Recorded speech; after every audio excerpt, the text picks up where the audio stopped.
Good afternoon, everyone.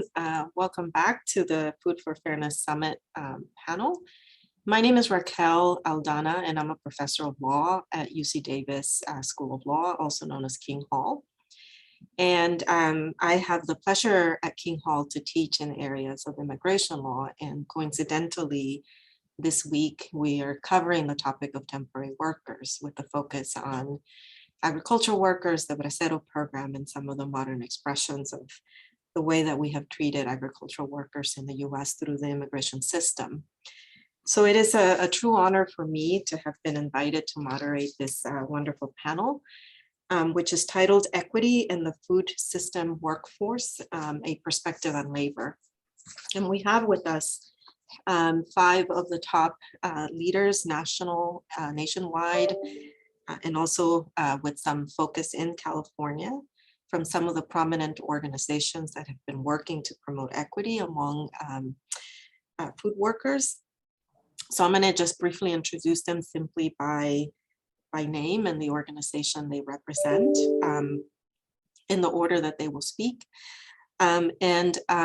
We'll start by asking each and every one of them. So I'll name all of them by name initially, and we'll ask them each to spend about 5 minutes giving us some background about their organization and the work that they've been doing around issues of equity and the food system workforce. So we'll hear first from Bruce Goldstein, who is the president of Farmworker Justice. Then will be Suhet Lopez, who is the executive director of Líderes Campesinas. She'll be followed by Cecilia Guevara Langberg, who's a staff attorney, graduate of King Hall, with the California Rural Legal Assistance Foundation. And then we will end with Suzanne Adderley, who is the co-director of Food Chain Workers Alliance. So thank you. We'll turn to you, Bruce. Well, thank you very much, Raquel, and thank you all for the invitation to be here today. So I am Bruce Goldstein. I'm president of Farmworker Justice, which is a national advocacy, litigation, and education organization. It's based in Washington, D.C. Farmworker Justice was founded in 1981. And our mission is to empower farm workers to improve their wages, working conditions, occupational safety, health, and access to healthcare and access to the justice system. We have always carried out our mission through diverse activities. The mechanisms we use include extensive policy analysis, especially at the federal level, but also at the state level, advocacy in legislatures and government agencies, again, especially at the federal level, but also at the state level.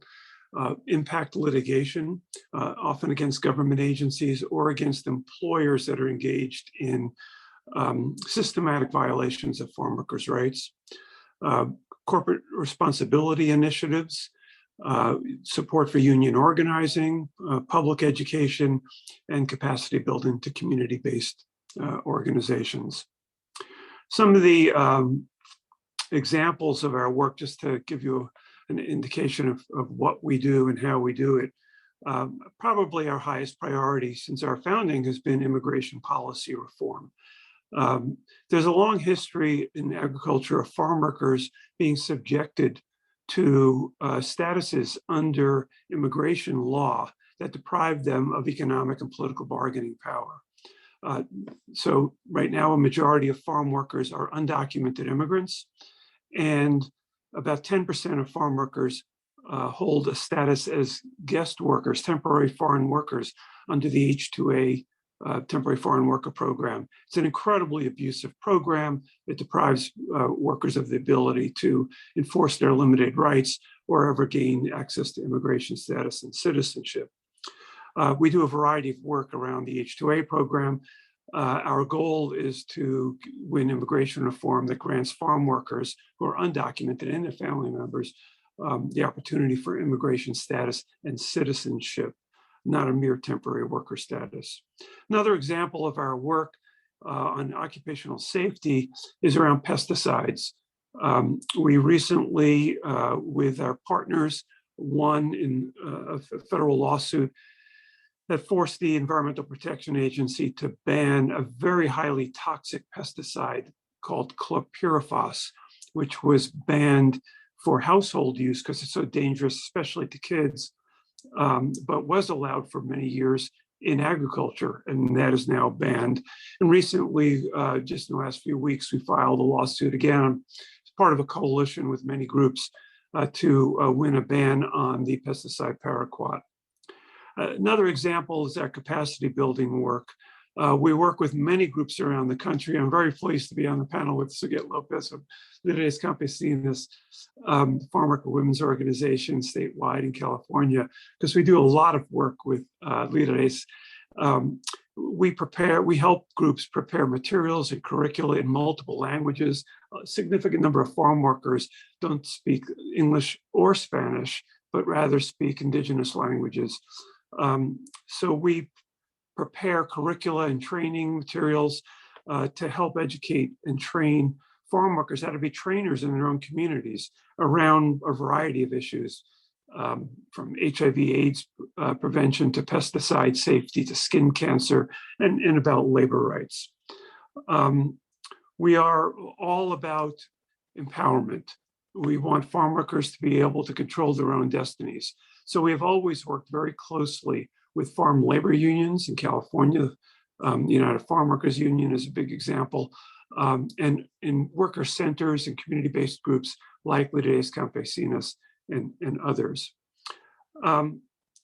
We prepare a lot of reports and other materials for farm worker serving organizations, legal aid programs, and labor unions, and the general public.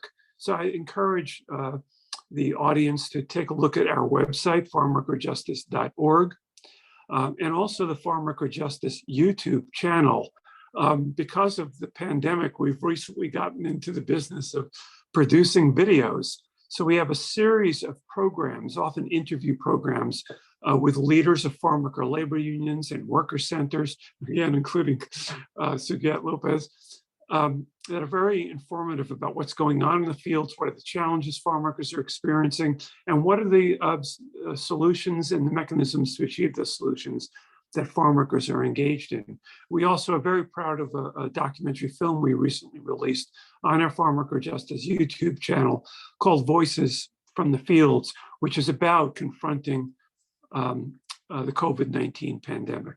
So again, thank you for the opportunity to be here today with this great panel of speakers, and thanks for your patience to allow me to introduce you to Farm Worker Justice. Thank you, Bruce, so much. Suhet, sounds like a perfect follow-up. Thank you, Raquel, and thank you, Bruce, and hola a todos. I'm very pleased to be here on behalf of Líderes Campesinas. We are a statewide network of farmworker women and girls in California. Our mission is to strengthen the leadership of farmworker women and girls so that together we can be the agents of social, economic, and political change to ensure our human rights. Our movement began more than 30 years ago in the Eastern Coachella Valley in Riverside County, down in Southern California. A group of farmworker women contributed to a thesis for a master's student. And in the process of that participation, the women that contributed, there were over 100 interviews that were done. And the women came to realize that they had a lot of issues that they were concerned about in common. Domestic violence, sexual harassment, unsafe, unhealthy working conditions, wage theft, just so many different issues, issues with education of their children, and so many other inequities and barriers that they were facing. And these women decided that something needed to be done, that it wasn't just enough to bring visibility, on such a thesis, but to do something about it. And these women decided that they wanted to be the ones to take the lead in addressing some of these issues, many of which were issues that were not being talked about in public, such as domestic violence. In our culture, we have various sayings like la ropa sucia se lava en casa. So like, dirty laundry is washed at home. No one gets to know about those things, much less incidents of sexual violence happening in the workplace. And so these women were very brave and courageous at the time to start, these conversations. Normally the women get together in meetings at home, like Tupperware style, where they invite their neighbors, their friends, their coworkers, and found, little by little started to develop ideas in how to open up these conversations in other public settings with other farm workers. And so very early on, they discovered the power of theater skits. And so like Bruce was sharing earlier, we've been producing various fotonovelas, illustrative novels, and videos, um, thanks to partnerships, throughout the years with students from various universities, with partners such as Farmworker Justice, to help us open up these conversations, and for others to feel and identify how connected we are with these issues, but also with some ideas on how to go about these issues. So the organization has had as a focus to ensure to elevate the voices of the women and girls who are experiencing these situations, but also have these this wisdom and on how to address it. And so the women have been able to be at spaces and be heard from people that are not used to hearing directly from the women. I'm talking of agency directors, from elected officials, local, state, national. Some of our women have gone to Sacramento, to the Capitol, to speak directly to their representatives.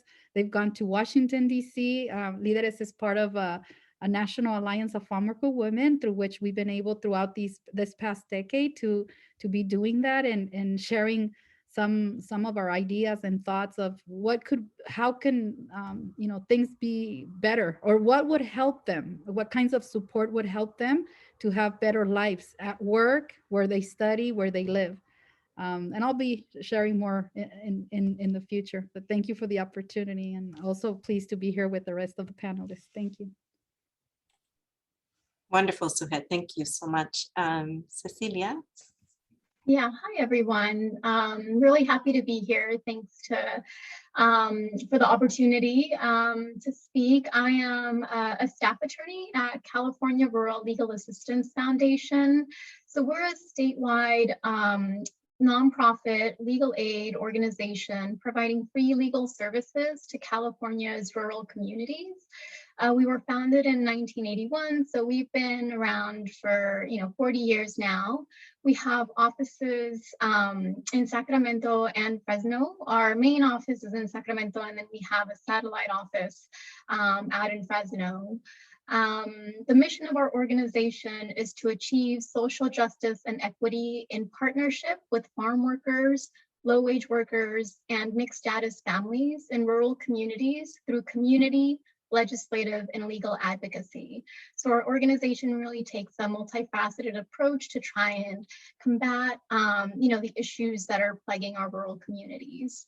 We have several different units or departments within our organization, all focusing on the different needs of rural communities. Our immigration unit is by far the biggest unit. They have the most attorneys, and they focus on things like processing DACA applications and renewal DACA applications, naturalization, and removal defense. We also have teams that focus on farm worker health and farm worker safety, especially in pesticide and pesticide use and worker safety.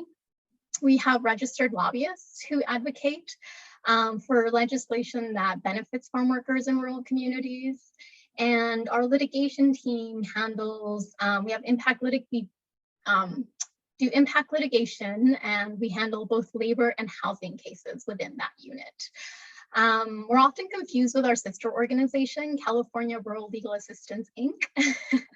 And so they're a bigger organization than we are. They have more offices and more attorneys, but they do a lot of just similar work that we do. And in fact, we tend to partner with them a lot and co-counsel frequently on cases, but we don't have, so Foundation has fewer restrictions in the type of work and services that we can provide. For example, we can file class actions on behalf of workers. We can represent undocumented workers, And we can employ certified lobbyists to advocate for rural communities at the legislative level. And so all of these things are, things that we can do because we don't have the same funding restrictions as our sister organization. But so I've been with Foundations for about 3 years now, and I am in the litigation unit for that whole time. So I've had the opportunity to work on some housing cases, but primarily I focus on labor and employment cases. And so that involves things like, uncompensated work time, minimum wage violations, meal and rest period violations, and the penalties that come along with that. And I've also worked in cases both in state and federal court, as well as class actions. And so I look forward to sharing some of my experience with everyone here today. Thank you. Thank you, Cecilia. And then finally, we'll hear from Suzanne. Thank you, Raquel. So the Food Chain Workers Alliance is an alliance of 33 worker-based organizations throughout the United States, with 2 member organizations located in Canada.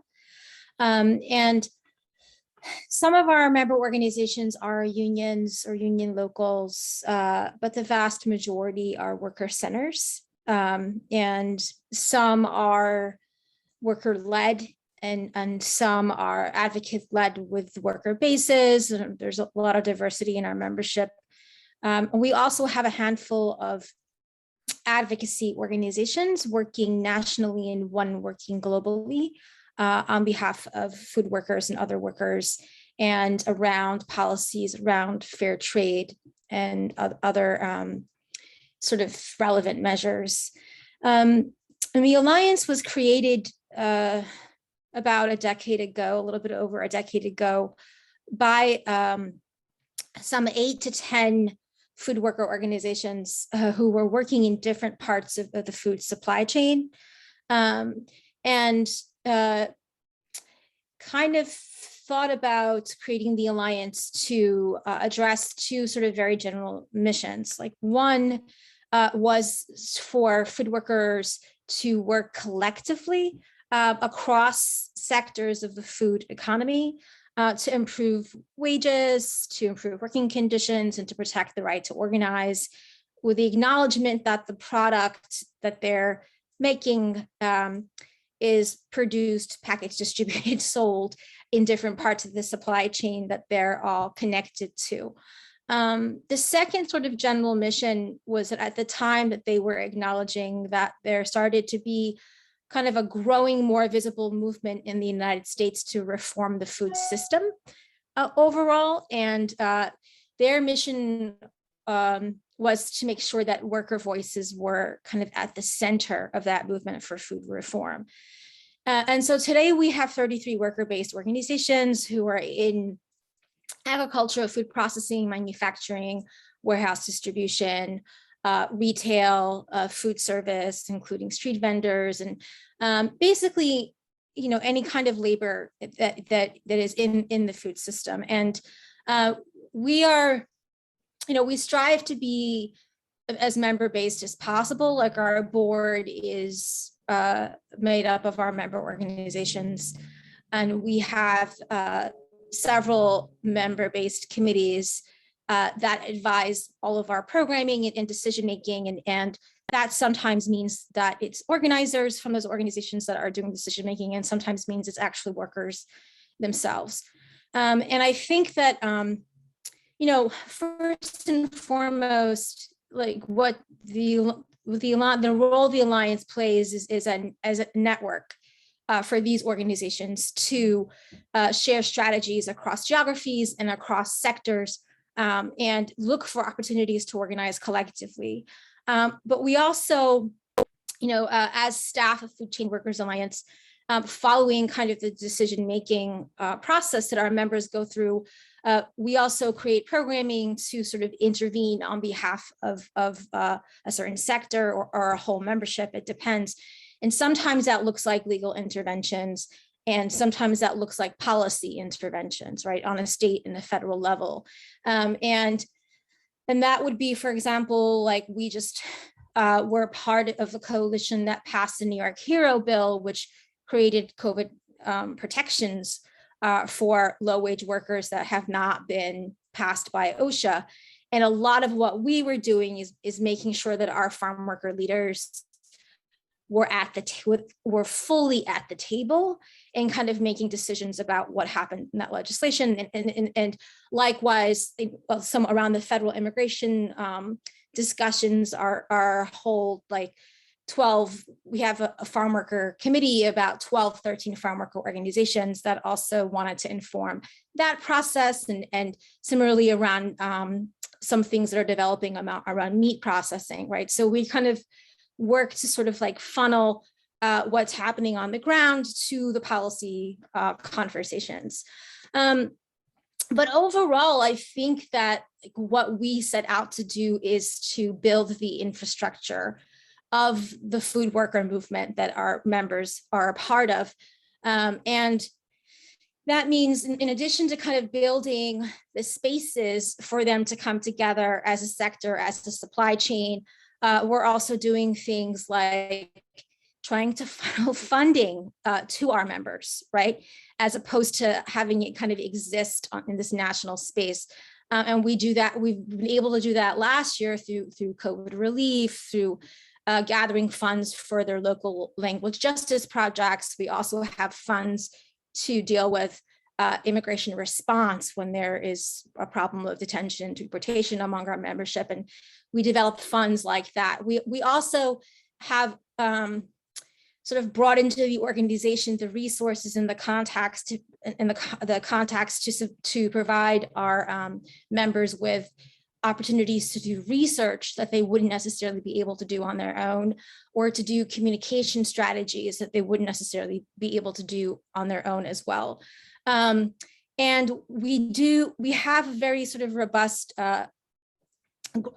program, leadership development program, which we have several cohorts of worker leaders who are doing training in organizing, and we've done similar we develop curriculum, which is sort of really kind of about building a common analysis about the food system and the issues that food workers face and how to organize in response. And that's done in those trainings are done kind of on a local cohort level, sometimes on a national cohort level, sometimes within sectors, sometimes throughout different sectors, and sometimes regional, like Southern workers training, for example.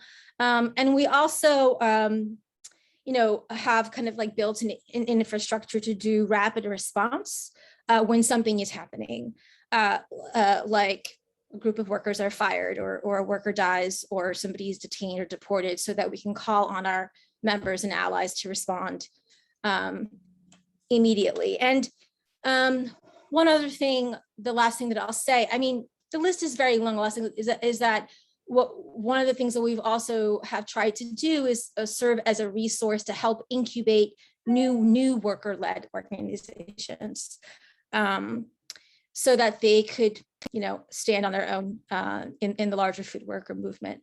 And we have staff throughout the country. That's really fascinating, Suzanne. I'll start with just my first general questions or impressions from listening to each of you. So initially, as I was trying to construct a profile of the type of worker who's in the food industry, when I listened to Bruce and Suhet and Cecilia, I mostly imagined, right, the agricultural worker in rural communities, many of them in mixed status families, many of them being Latino. But as I listened to you, Suzanne, right, when you started to expand our definition of who is comprised of the food worker, and you started to think about the supply chain and broadening our understanding of who is the food worker, it started to shift a little bit for me. And maybe I'm making assumptions about who the worker is in these other organizations. So I'm curious, because I think it's helpful to understand just kind of the range of profiles of who are the workers who are in these industries, and in particular, kind of the characteristics that are defining in many ways the roots of the problems. Like, for example, what you've all have mentioned immigration as a unifying factor.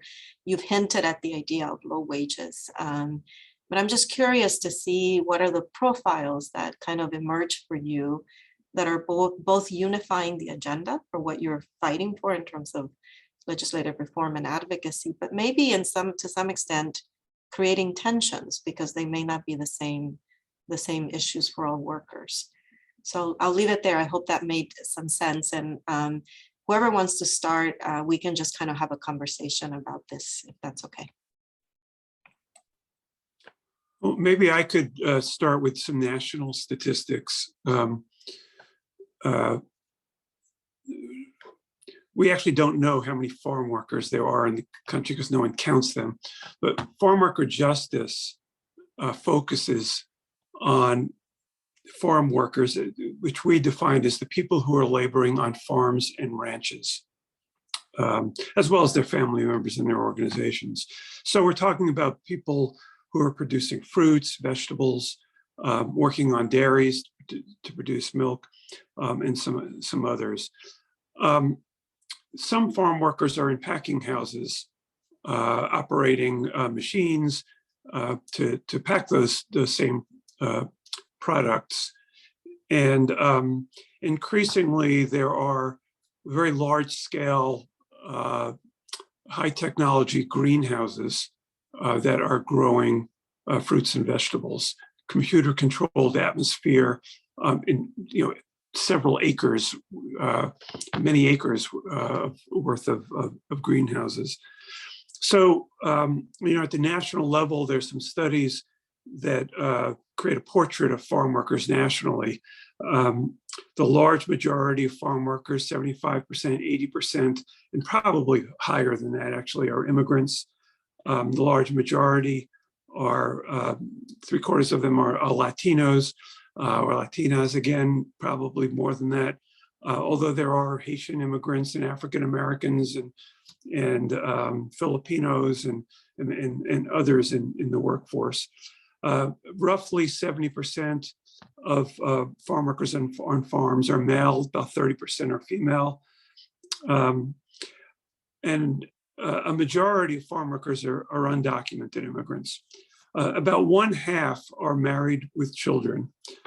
Most of the immigrant farm workers, including the undocumented farm workers, have been in the United States for many, many years, 15 years or more.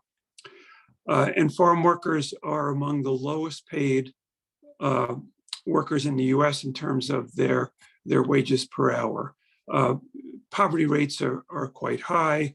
Very few farm workers receive any fringe benefits, such as health insurance or even paid vacation or paid sick leave. So the estimates range that there are probably 2.2 to 2.4 million farm workers in the country.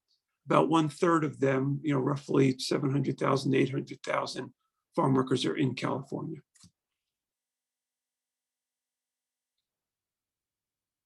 Sorry, thank you so much. Anyone else want to add to what Bruce has shared with us, Suhet? I agree with Bruce's, and I would just add in terms of their age, the age range from working from their teens through early 60s, and there's a lot of minors that are working, and as Bruce pointed out earlier, that are not counted, like under the radar. So that's all I would add to the farm workers profile. Thank you. Suzanne, beyond farm workers, what are some characteristics or profiles of the types of workers that you encounter in your work?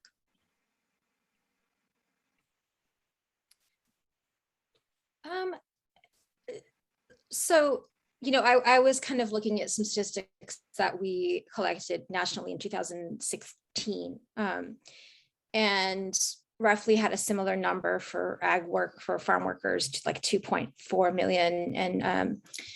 And what with the largest sort of part of the food sector being restaurant workers, which was at the time at least 10 million. We know those numbers have kind of fluctuated. And, you know, it's hard to kind of assess exactly throughout those sectors, like how many are like foreign born versus US born and how many are from BIPOC communities versus white. But I think that because we just don't have that kind of thing counted, except it looks to us like a vast majority of our membership is BIPOC, right? And many are immigrants or migrants or, but, there also are, and not just from like the Americas, right? Like also like, from, African nations and, East Asian nations, depending on the regions and the sectors that you're talking about as well. There's also indigenous populations in some regions, in some sectors. But there also are still white populations. So I think that the way, like when we talk about it very generally, we say that like the workforce really kind of reflects the rest of the country's demographics, right? Where there's like a lot of diversity and there's no real one majority, except that I think that at least, there is a significant number of immigrant-based, migrant-based workers in that economy.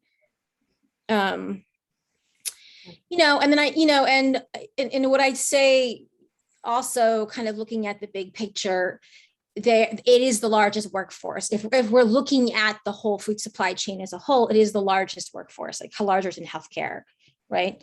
And it's also the workforce with the lowest median wage of any industry. And it's also the workforce with the highest rate of food insecurity. And with, just sort of very high rates of racialized, gendered exploitation and discrimination, and which precipitates a lot of the things that we're sort of uplifting as being major issues, like, wage theft and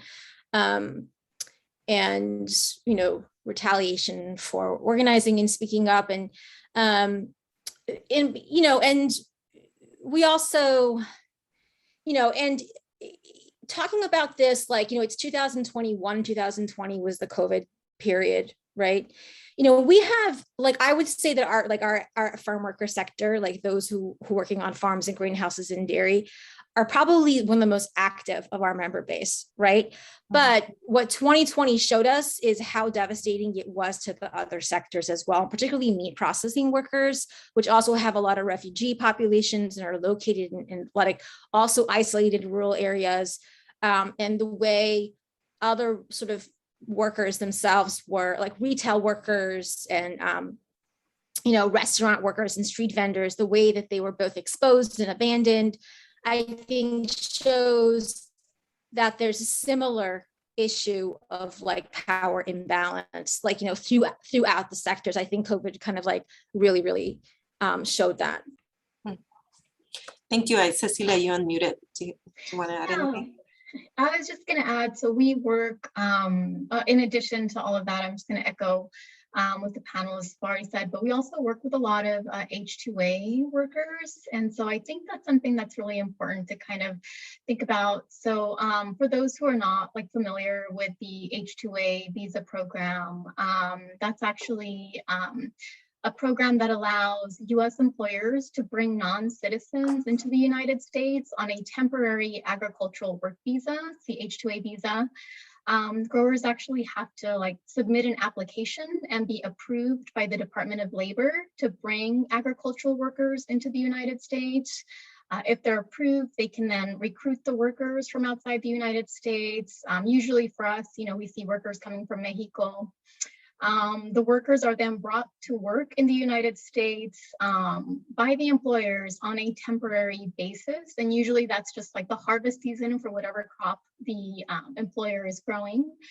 And, generally under this program, the growers have to provide workers with housing, with meals, or a kitchen facility where they can, in the housing where they can prepare their own meals, and transportation to and from the housing and the work sites.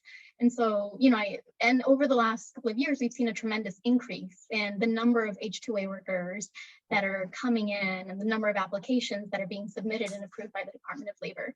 So I think it's also important, to remember that when we think about the food system workforce, we don't just limit it to workers who might already, to be present in the United States, but it also includes foreign nationals who are coming here on a seasonal basis to work in agriculture.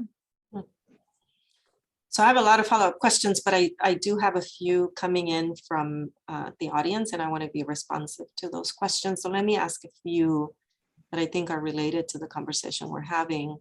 One question is, how does the restaurant and food service industry, which I just learned is one of the largest from Suzanne, 10 million, intersect with other food workers, farm workers, processing and full supply chain?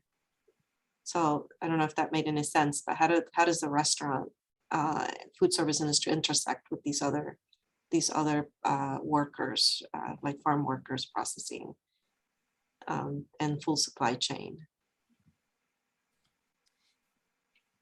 Well, I think, first and foremost, there are food workers and farm workers that come from the same communities, right? We have a worker center in Western Massachusetts whose worker councils are made up of both farm workers and restaurant workers who are from the same communities, right?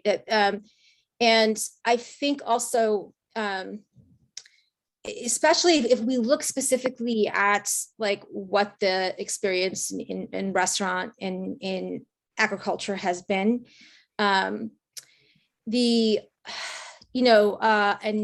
what comes to mind is sort of gendered violence against, particularly against women, and which also is something that is characteristic of restaurant work as well as of agricultural work, as well as, and I mean, if we're looking for specifics, right? But I think that, like, as I was saying before, like kind of the obvious intersection is, kind of like a profit-driven industry with a workforce that is very precarious, right?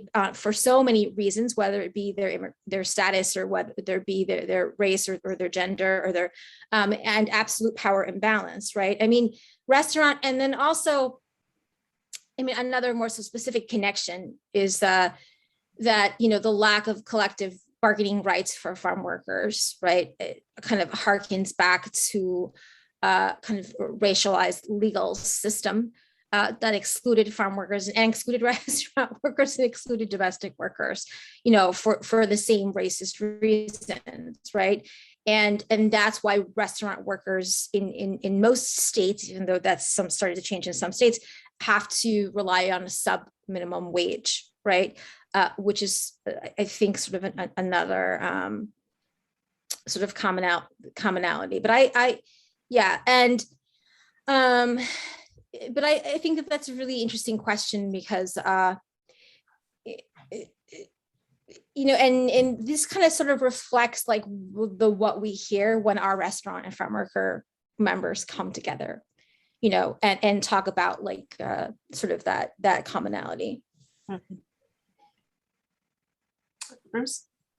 And I just add to that, that a lot of times, in a lot of places, farm workers have not been successful in winning collective bargaining agreements through unions for a variety of reasons, including laws that interfere with their ability to do that.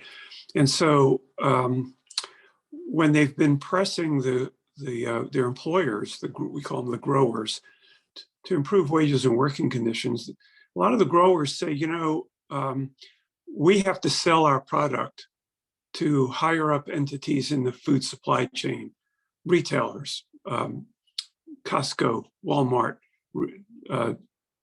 fast food restaurant chains. And you need to press them to put more money into the system, and then we'll share it with the farm workers.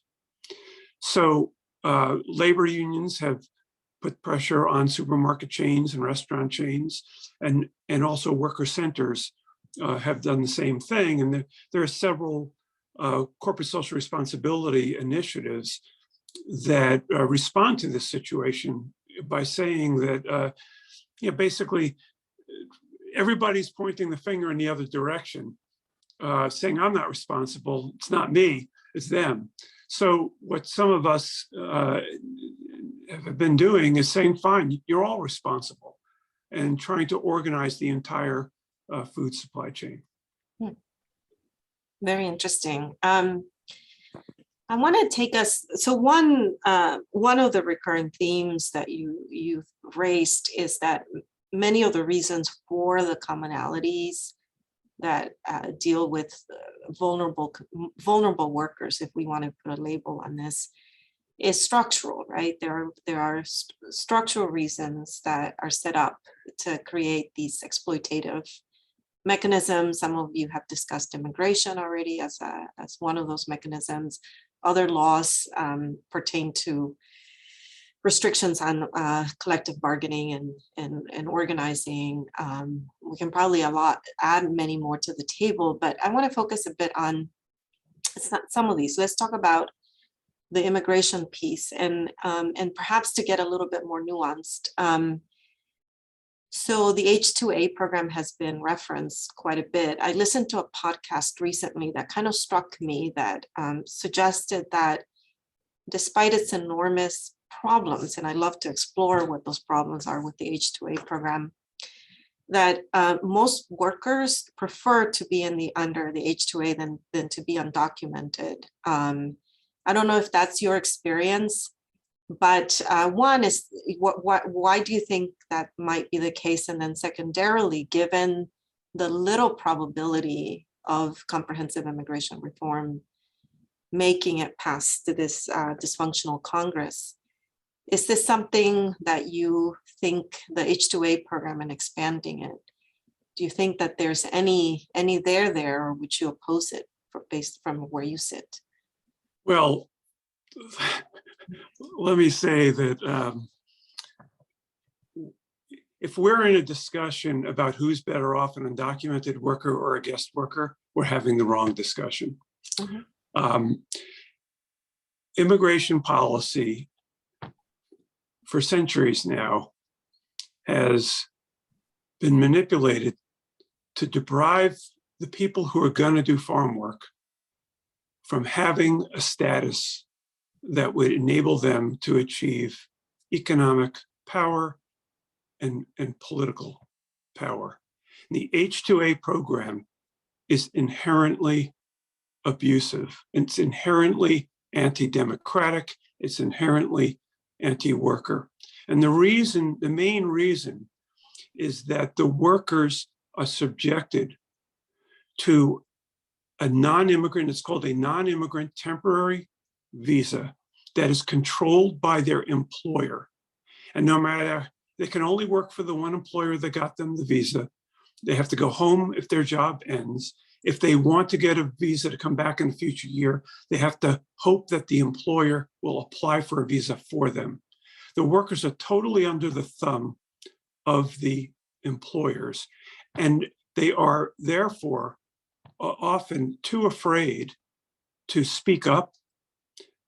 There are rampant violations of workers' rights. And one of our biggest problems, and the biggest problems of the network of legal aid and other legal advocacy groups that we work with, is that we find the violations, we talk to the workers, and they say, I don't want to do anything about it because you're going to get me fired and deported, or if I finish the season, I'm not going to get called back the next year. So what we are fighting for is, and right now, H2A workers are about 10% of the farm labor force. It's really grown rapidly over the last few years. It's more than 200,000 guest workers in agriculture now. Years ago, it was like 50,000, 29,000 for the entire country, but it's been increasing. And there's no limit. It's one of the few immigration programs in the United States where there's no limit of the number of visas that can be obtained. And as I said, they're totally controlled by the employers. What we need is immigration reform that grants undocumented farm workers immigration status.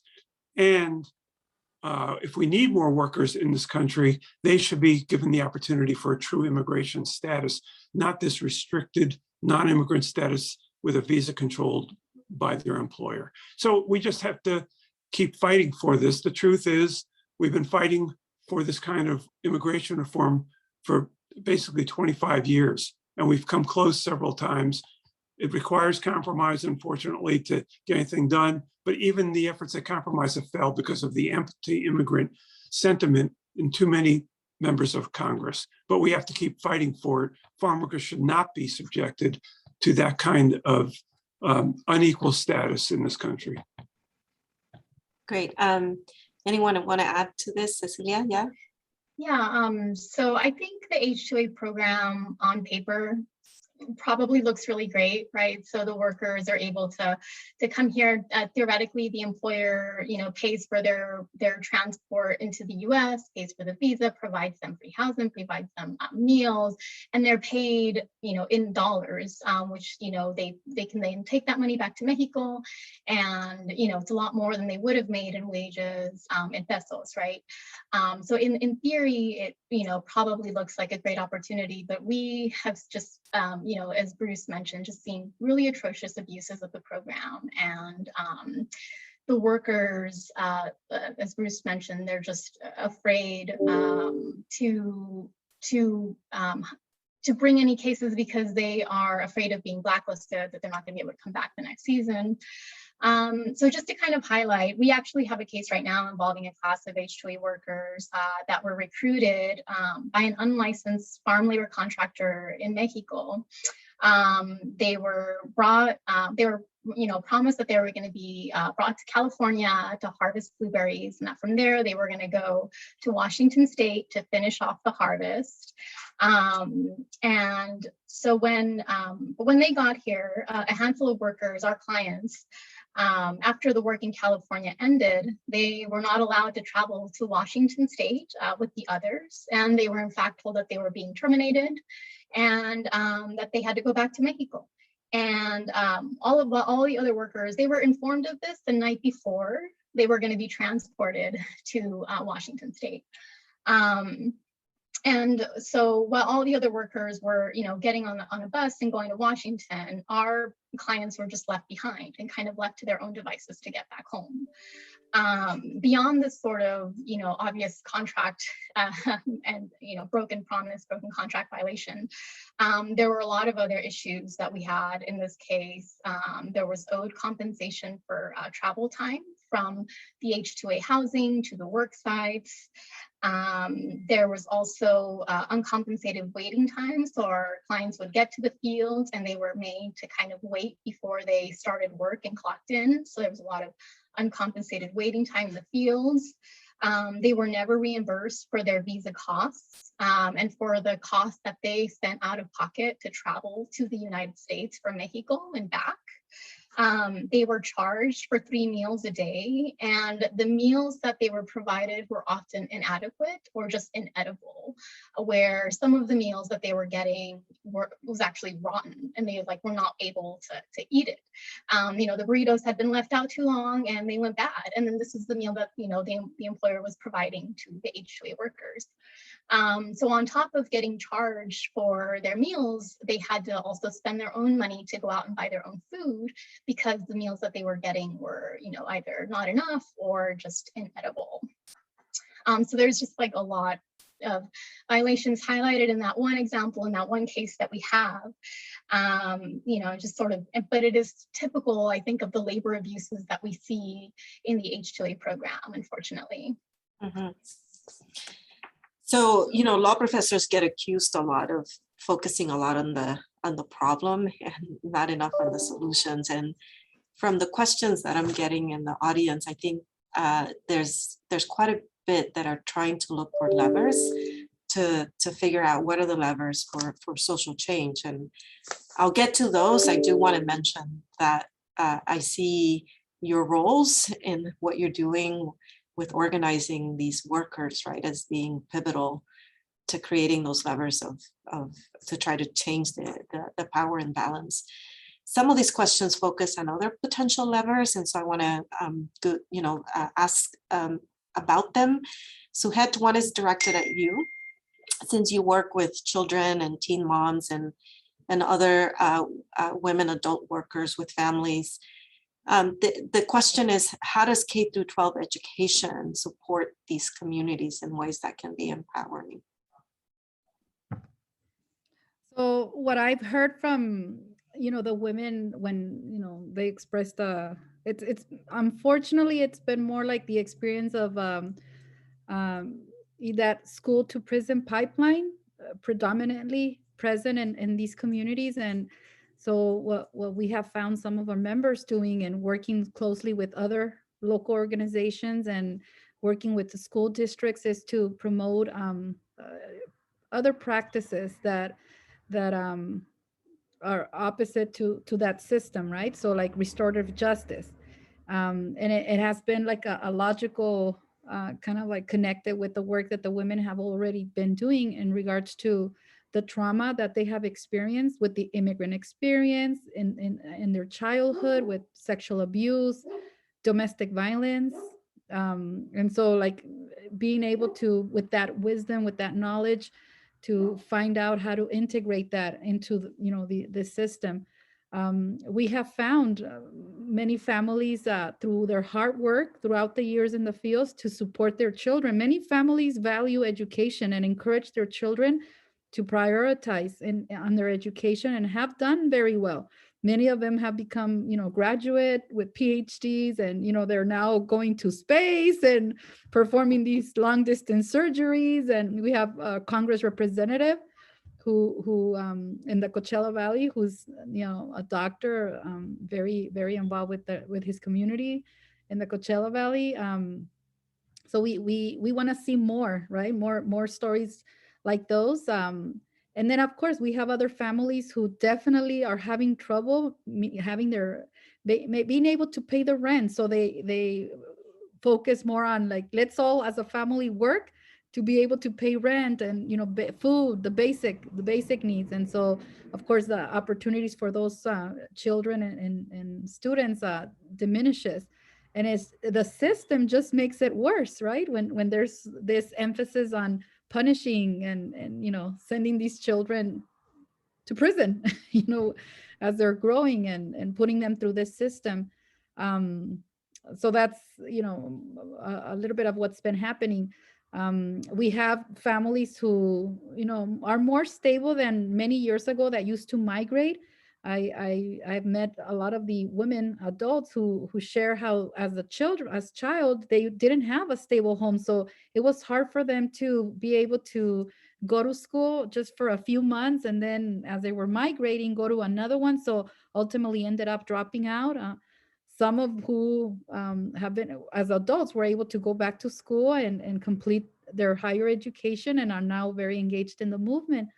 It's still a challenge. There's still a lot of work to be done in regards to K through 12 education, but there's community-led solutions. I think this is the value of engaging the community in meaningful ways, not just to check mark and say, oh yeah, we have an ELAC, we have a school site council, we have PTOs where parents are coming to meetings, but really integrating the community feedback and into these challenges that in the schools they're seeing, they're facing, and working together, right? In more meaningful way to be more supportive. Yeah, great, thank you. Anyone to add anything to what Suhet has been saying? Another lever that has come up in the questions is the role of consumers. And specifically, this was directed at you, Bruce, but others can also chime in. When you mentioned that stakeholders, when bargaining comes up, end up kind of pointing the finger at each other. So how does the consumer ultimately support these collective efforts for workers? Well, consumers can take a number of actions, including supporting the organizations that are on this panel and others that are working with farm workers directly and other food workers. But consumers also can tell the stores and the restaurant chains that they are patronizing that they want them to participate in a just food system by ensuring that the farm workers and the food processing workers and their employees directly that they employ are treated fairly and well, and either have collective bargaining agreements or have certified corporate social responsibility initiatives that are legitimate. So they can bring pressure. And we're seeing evidence that lots of companies feel the pressure from consumers to act responsibly. And we need to keep the pressure on to extend more of that pressure so that food workers benefit from it. Anybody else want to add anything about consumers? Okay, so I actually wanted to talk about a different lever, which is the role of legal reform. So some of you have alluded to the fact that you do a lot of advocacy to push for legal reform. And I'm curious whether you think, for example, that California got it right when it did provide better, at least as I understand it, that this is not my area of expertise, but unique laws to allow for better collective bargaining and labor organizing for agricultural workers in contrast to the nation. Has it been effective? And if not, why not? What would make it better?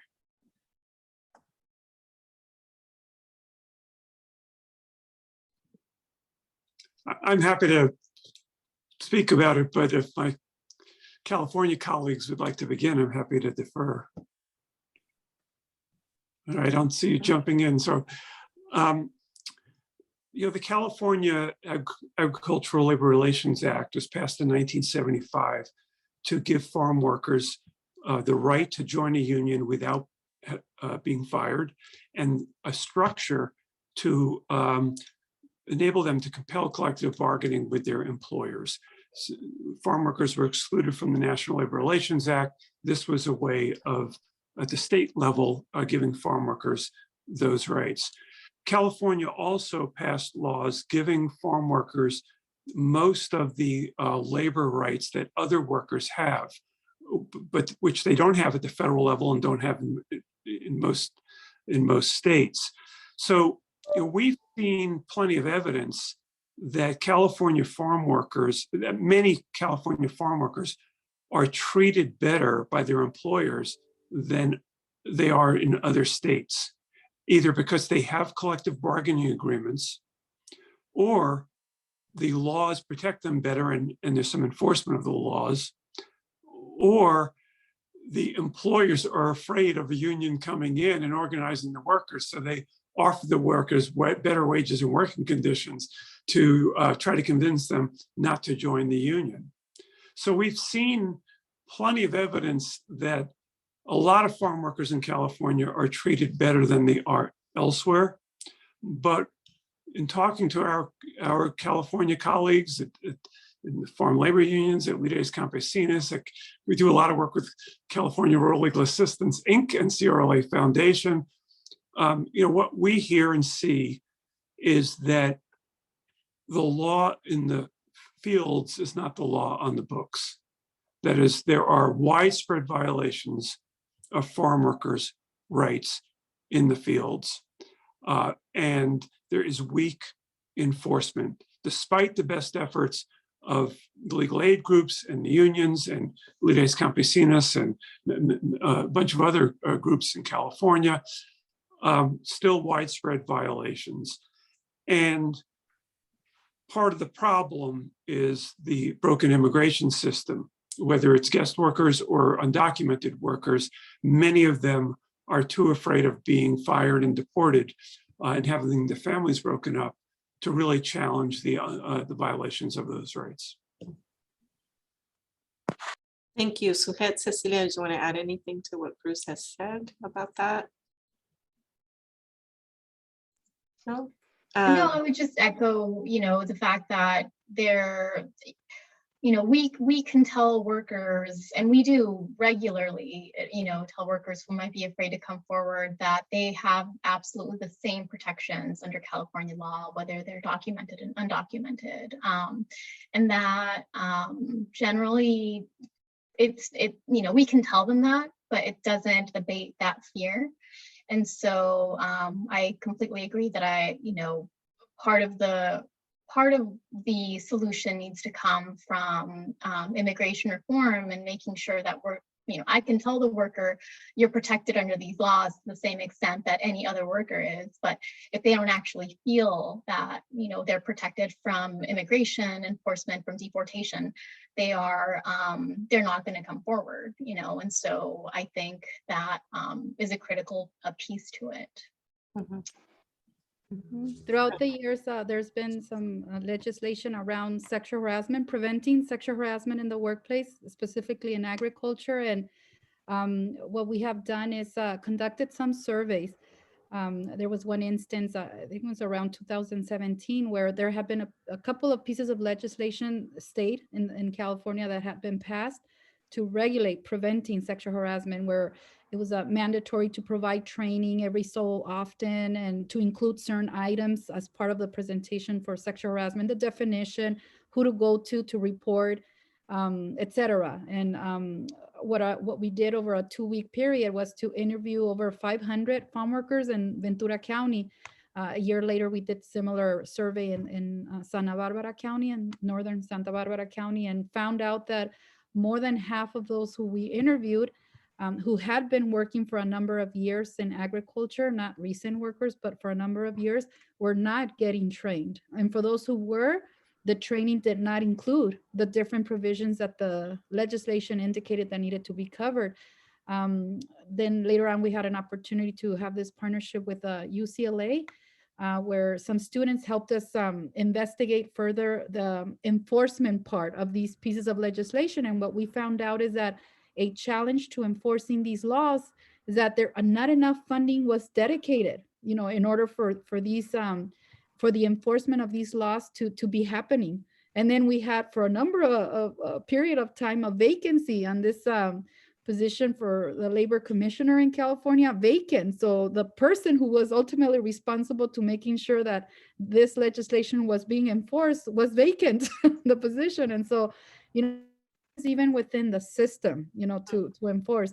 And then oftentimes we also hear for the workers who do come forward and file claims, all the different challenges that they face in navigating, from filing the case to following up, they become another number, in the system. And so, and having these conversations with agencies who we refer farm workers to for sexual harassment, what we have learned is that sometimes these systems are just so overwhelmed, with cases from various industries. Those are some of the reasons that we get to hear. Not enough investigators who are bilingual, bicultural, ready to take on the investigation. And it's just an issue with the system too, in these various ways as well. So not just the fear of the workers in coming forward, but issues with the system itself and the laws, right? And well, at least we're graduating better, wonderful bilingual lawyers like Cecilia, right? So law schools have a role here. I wanted to shift the conversation a little bit to the global dimensions of this work.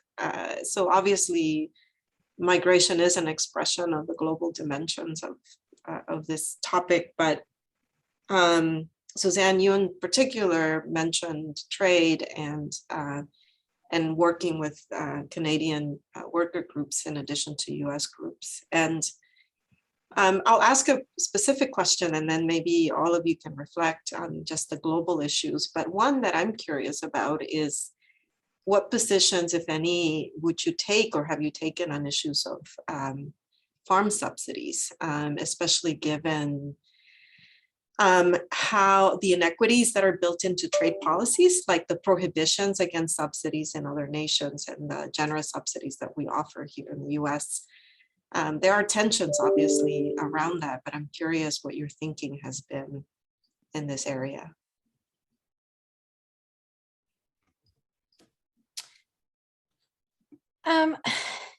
You know, we haven't, we don't have any specific positions on farm subsidies, right? I think that, you know, we're a part of some other large coalitions, right? That are looking on sort of reforming laws as they impact not just workers, but also small farmers and small ranchers, and particularly Black BIPOC-led kind of food producers. And we're also part of other organizations that are focused on building conditions for food sovereignty, right? Which is something that our members are also aspire to do, like to stop being a labor commodity themselves and being able to kind of like own their own land and grow their own food. So I think that, you know, we are, I mean, as far as like production, like, you know, we have been in agreement about,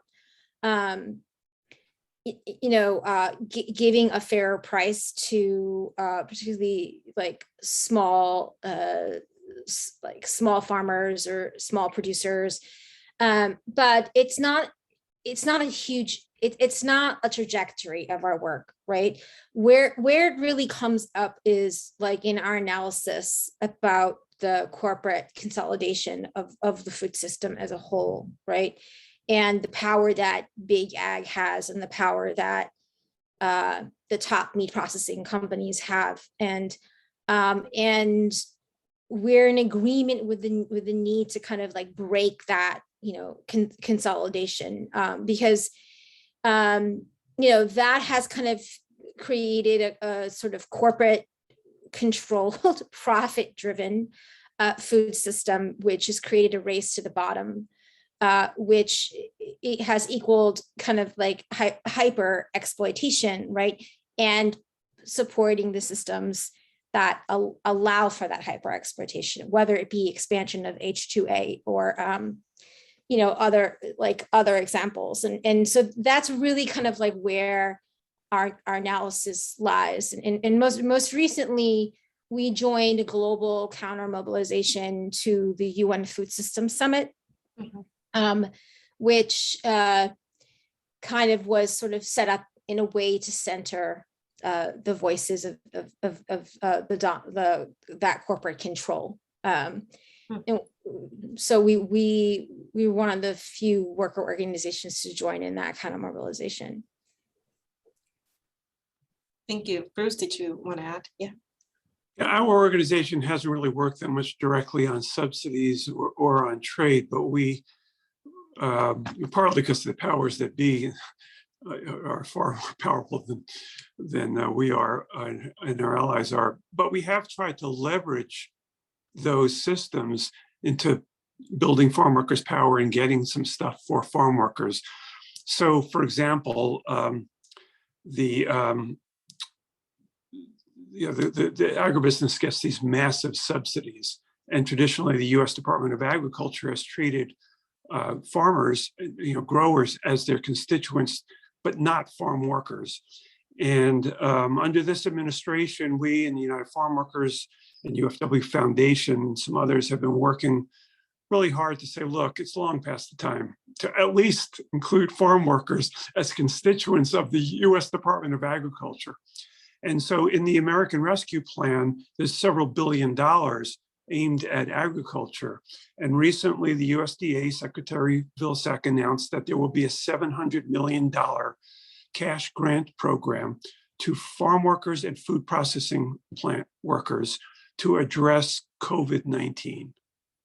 and they're going to set this up. They plan to issue the details in November. They just recently announced this. So there's an example of trying to leverage some crumbs. I mean, $700 million aren't exactly crumbs, but they are when you compare them to the tens of billions of dollars in subsidies that agriculture gets. And the other on trade, we've tried to leverage these trade agreements and their labor side agreements to win, to help farm workers, win power. These trade agreements generally say that each country should at least enforce its own labor rights so that it doesn't get a trade advantage, a competitive advantage against another country that's not enforcing their labor rights. So we have worked with farm labor unions and others to bring complaints under these labor side agreements. And generally, our complaints are against the United States government for failing to enforce farm workers' rights against agricultural employers in the United States. So those are some of the ways in which we try to operate. Interesting. So I want to talk a little bit about corporate social responsibility, and I am kind of connected to a question that's posed here as well in chat. So let me see if I can make the connections. They're somewhat in my head. But part of what I hear, right, from Suzanne's comments is that part of the problem is the concentration of wealth and therefore power in the hands of too few dominant markets or employers, if we want to call them that, producers of food, and how maybe that creates a too big to fail sort of thing. At the same time, Bruce has been talking about corporate social responsibility, and so I'm curious what that looks like in this industry, especially in this context. And so the question on the chat that is somewhat related to this is, does it look different for smaller farming producers like bike pack owned producers? Does it look different for them in terms of labor practices when it is a smaller operation and perhaps a more socially responsible one?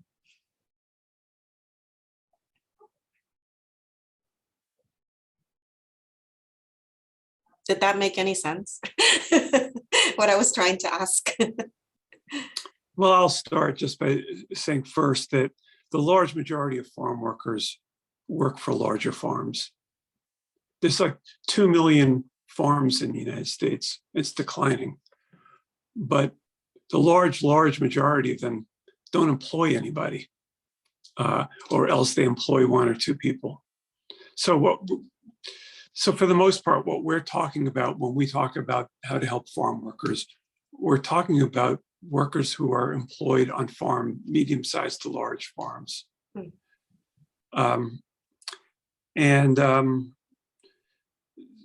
So a lot of the newer farmers, people of color setting up farms, they're often really small.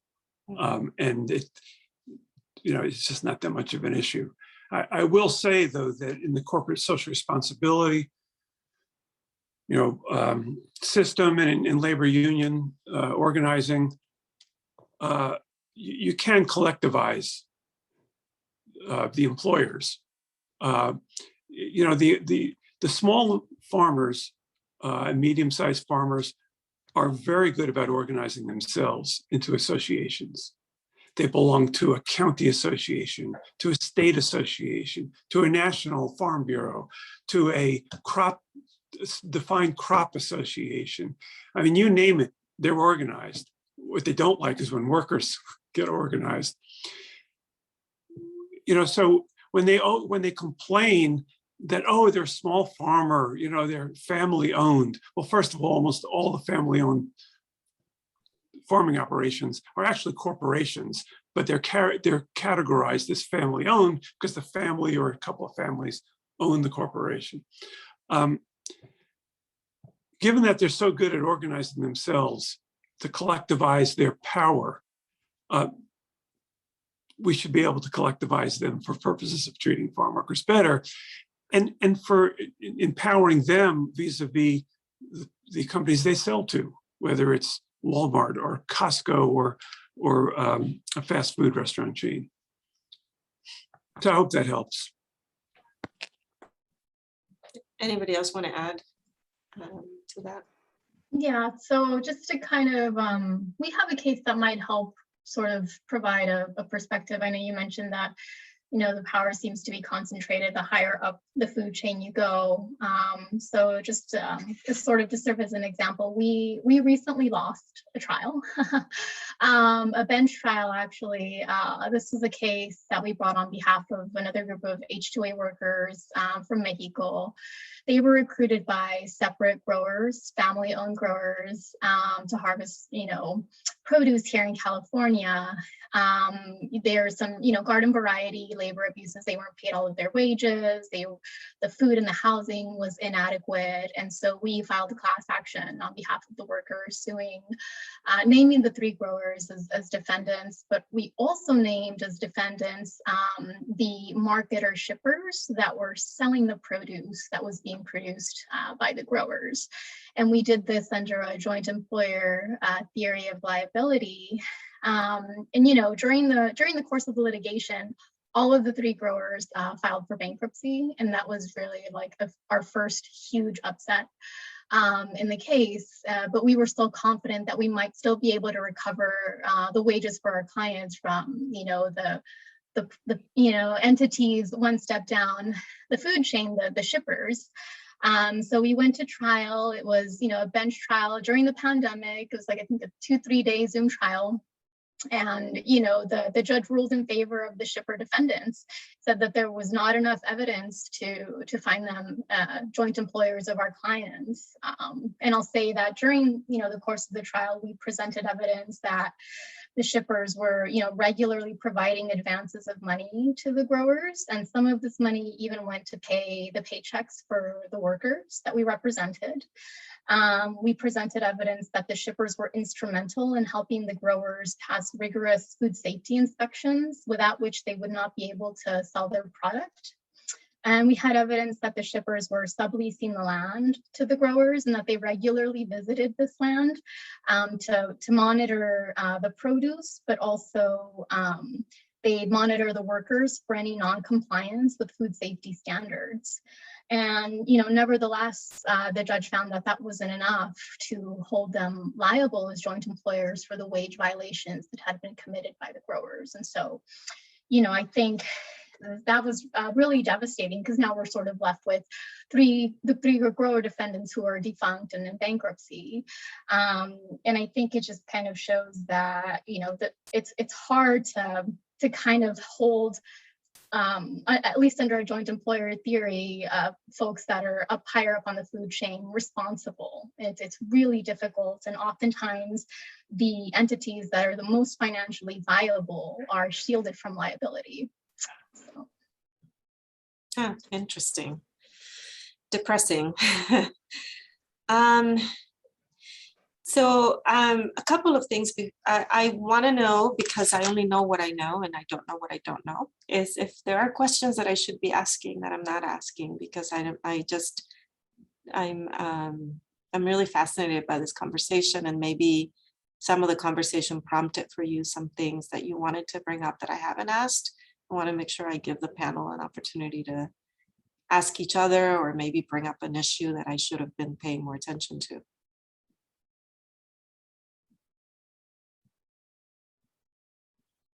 I'm shocked, but I'll take it as you're doing a good job, Raquel. Okay, so maybe there is one question that I kind of wanted to leave as a way of closing, because I think in some ways it is the hardest question, is also perhaps the most hopeful, in that it's asking us to think about, given how tenuous and contingent the nature of food work is, if you had a magic wand, right, what would you do to solidify and formalize this work to provide more stable careers for people?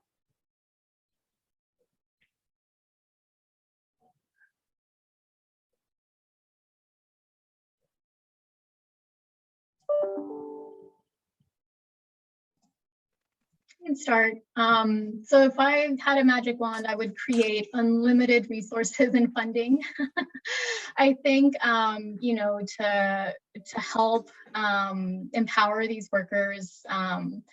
I think I personally have talked to workers who, you know, really didn't know what their rights were, even at the most basic level. They had no idea that they were entitled to an uninterrupted half-hour lunch break, no later than the 5th hour of work. They didn't know that they were entitled to a 10-minute rest break for every 4 hours of work. They didn't know that their employer was supposed to provide them with wage statements as opposed to cash or a personal check, you know, and they didn't know that they're supposed to be paid on an hourly rate and that they're, you know, supposed to be paid overtime and not salary, because they don't qualify for the overtime exemptions.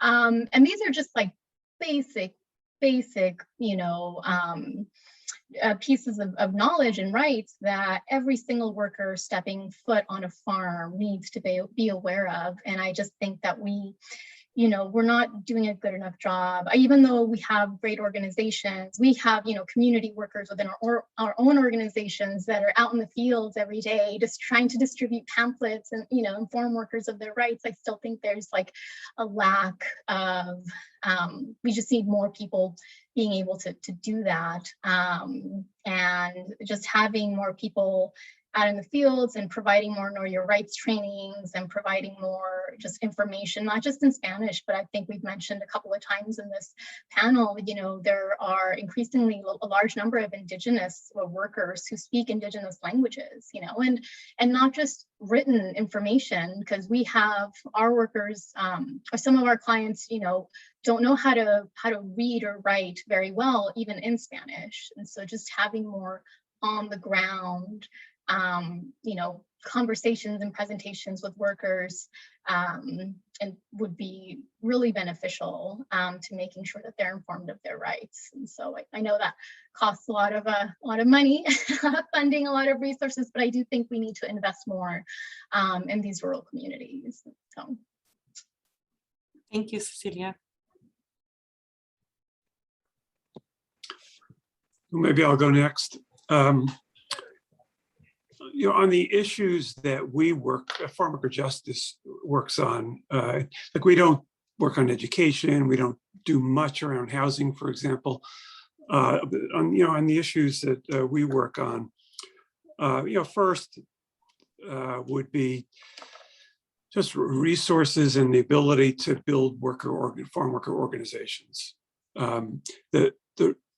The main reason why California has better labor laws for farm workers is that there was successful organizing and collective bargaining in the 1960s and early 70s. The law reform came later, 1975, after workers built that power. So, you know, that's the magic wand would create all the resources and freedom to organize workers, because everything, frankly, will flow from that. You know, another high priority would be immigration reform for the reasons I talked about earlier.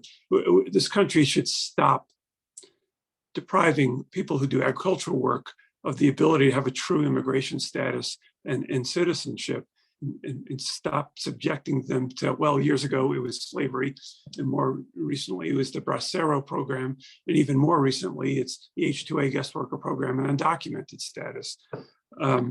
We need to end that. And right now, Congress could just add a legalization program for undocumented farm workers to the Build Back Better reconciliation bill. And it should just do that. And a lot of growers would welcome it, frankly. Not just workers, because a lot of the growers do want their workers legalized. Unfortunately, a lot of the growers also want bad changes to the H2A guest worker program and to labor laws that we totally oppose. And that brings me to the labor law reform, both at the state and federal level. Grant farm workers the right to organize and join unions, give them equal overtime pay, occupational safety and health, law improvements, and end the impediments to enforcing their rights.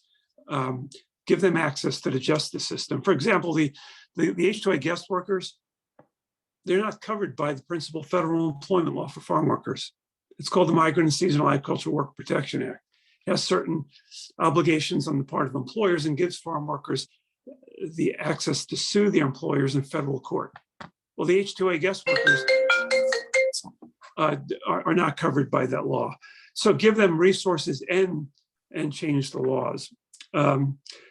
Occupational safety and health, ban the most highly toxic pesticides, stop requiring us to sue to try to ban them, stronger enforcement of the labor protections, including addressing the abuses of the farm labor contracting system. A lot of growers retain labor contractors and then say, I don't employ any of the farm workers on my farm. They should all be treated as joint employers, and federal and state governments and the courts need to hold those growers jointly liable as employers and responsible for complying with the law. Another huge issue is access to health care, but also just addressing the health issues of farm workers. What people refer to as the social determinants of health. The farm workers and their family members have disproportionately poor health, despite being in one of the most active jobs there is. So you'd think that they'd actually be healthier. They're actually less healthy. And it's because of all the other issues that they face. Limited access to healthy foods, low wages that prevent them from buying healthy foods, dangerous jobs. Farm workers' jobs are among the most dangerous in the country, very high levels of occupational injuries and deaths. So all these determinants of their health need to be addressed. And it's not just access to the healthcare, because often they're already sick and injured when they get to healthcare. And I'll finish up. I could go on for hours. I'll finish up by saying that in addition to supporting worker organizing in the fields through collective bargaining agreement, it is corporate social responsibility. Having the corporations at the top of the food chain that are selling to consumers, having them take responsibility for the way farm workers are treated in the fields. They often say, well, I don't employ any farm workers. I employ people who sell goods in a store, or I employ restaurant workers, not farm workers. We need to impose responsibility from the fields all the way up to the ultimate consumer and have responsibility in the food supply chain. So consumers need to support the organizing by workers to impose that corporate social responsibility. So thanks for the opportunity to go on it somewhat. Great. Suhed, Suzanne, do you want to add anything to that, list that we should just walk over to Congress and corporations? So, like when you say magic wand, that sounds like something like very, very powerful. And so one of the things that I was thinking is, like, when thinking about the workers who we work with, thinking about how to go back to sort of changing the historical colonialism that has forced them to migrate and work under these conditions in the first place, right? I mean, if we're talking like magic wand kind of thing, but I mean, I would say that I'm just in complete agreement with Bruce's list, right? And particularly in 2019, our members collectively put something together called the Food Worker Organizing Platform. And, it kind of had a list of the principles that they organize around and the major issues in food work in 2019. But what was at the center of it was the right to organize, right? And And not just that right, like through that being protected through legal reform, right, on federal, state and local level. I mean, that's really, really important. I mean, like, the law needs to be reformed. I mean, not just to grant collective bargaining rights, but to hold employers accountable for their retaliation and repression of it, right? But their kind of analysis of what that means is also then to change their circumstances, the whole list of circumstances that undermine the right to organize, things like immigration status and things like, this temp work, precariousness, like all of the things that kind of become barriers or blocks to, that organizing. And I think, when we say organizing, we're actually kind of like talking about a spectrum of things. I mean, it could be like, New York State finally passed collective bargaining rights for farm workers. It wasn't the best bill, but it was a good bill. And the first farm worker union recently formed of workers working at a vineyard, right? And something like that's very important. And we also have, similar sort of efforts in which like the entire workforce was just completely terminated, or the company would just get up and leave after they formed the union. Like, we need to have the power to stop that kind of behavior from companies. But organizing also just looks like maybe not a demand for a union, but like any kind of direct action in the workplace, for the protection of workers and so on. And, and so what we've learned, and particularly just going back to the year of COVID, which was such a crisis for our member base. I mean, those who were either like part of a union or organized worker organization of some kind, were the most protected, right?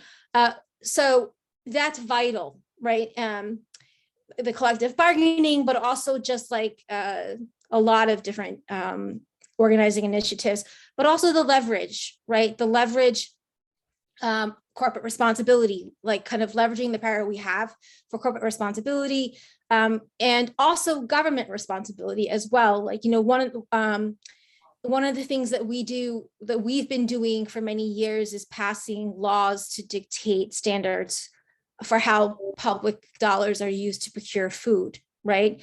And that's another way of sort of like leveraging policy to keep sort of bad labor actors out of the public food supply chain, whatever. And just, one last thought is like, I think also I agree with Cecilia, like in terms of like having to sort of like really resource the movement, and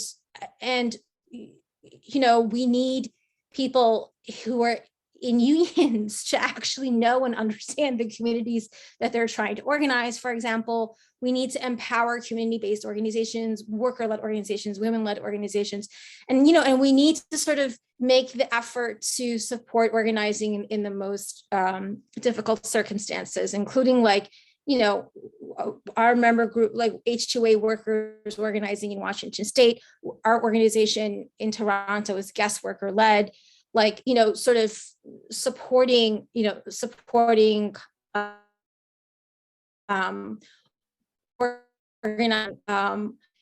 particularly where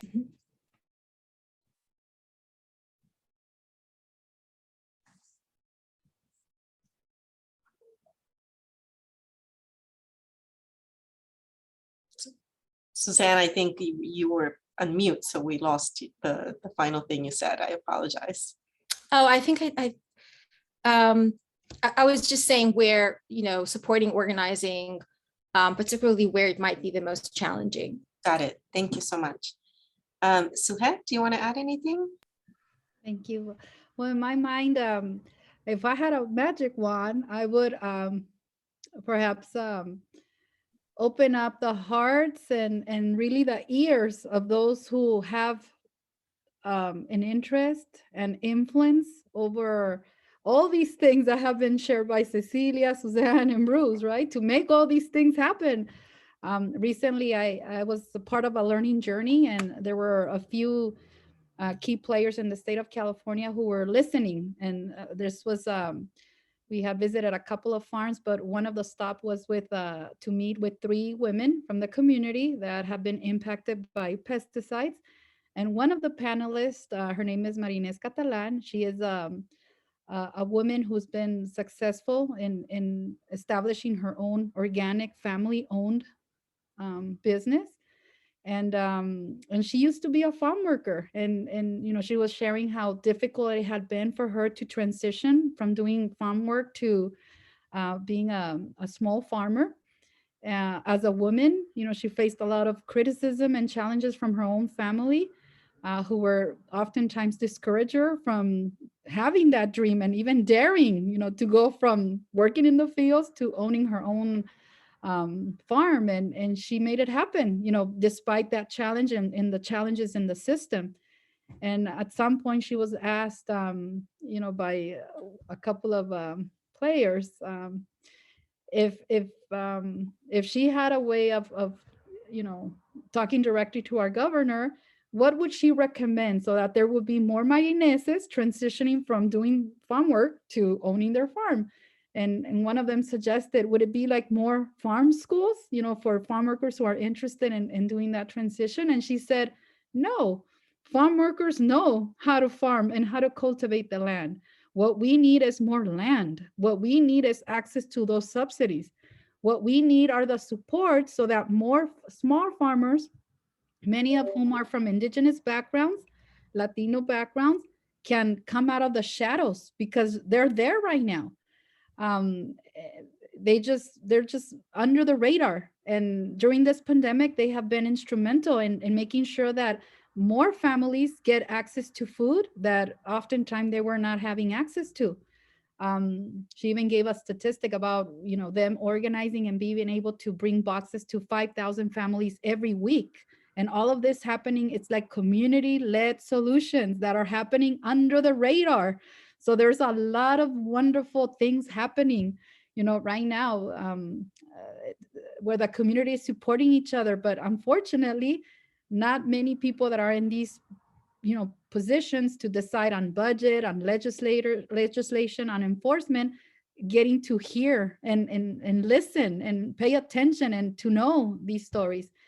And so it will be that, you know, for you know, more of these stories to come out, and for these people to actually, you know, work with the community in the ways and support, you know, these community-led solutions.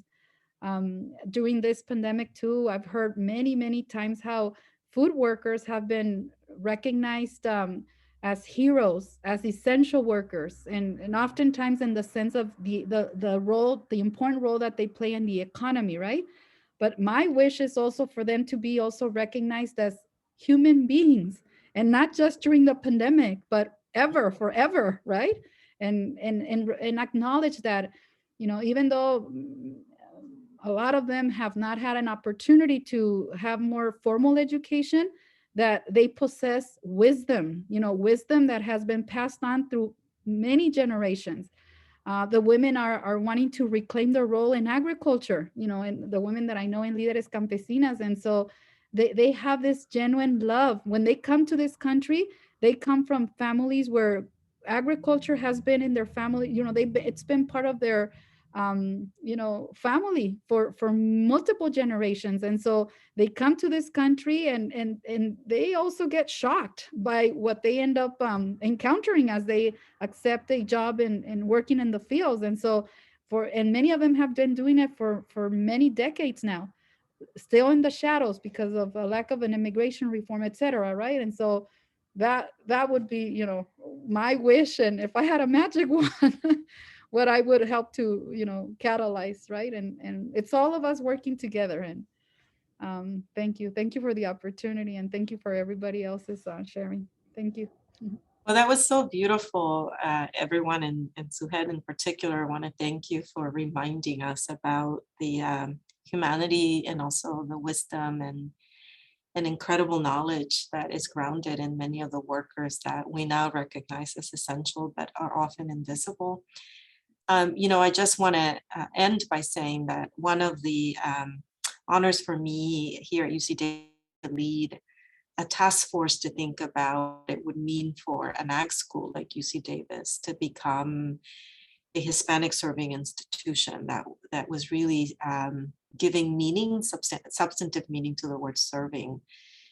And among many ideas, we talked a lot about developing culturally responsive curricula that wasn't trying to come from a deficit lens for many of the kids of agricultural workers, right, who are coming from rural areas in California, joining our ranks as first generation, low income Latinx students, 3 predictors of low, quote unquote, low performance in higher education, how we could reframe that, right, to talk about the cultural strengths that they bring, but also that generations of their ancestors bring with them. And maybe to go back to Suzanne sort of saying, let's undo the colonization project, but I do think that's part of it, right? Is what you're talking about is decolonizing in ways that is also liberating. So maybe with that, I'll just say thank you so much to each of you. I feel like I'm now prepared to teach my class on H2A visas. So thank you for that as well. And thanks to everyone who joined us today for this conversation. I've learned a lot, and I walk away feeling a little bit more hopeful. So thank you.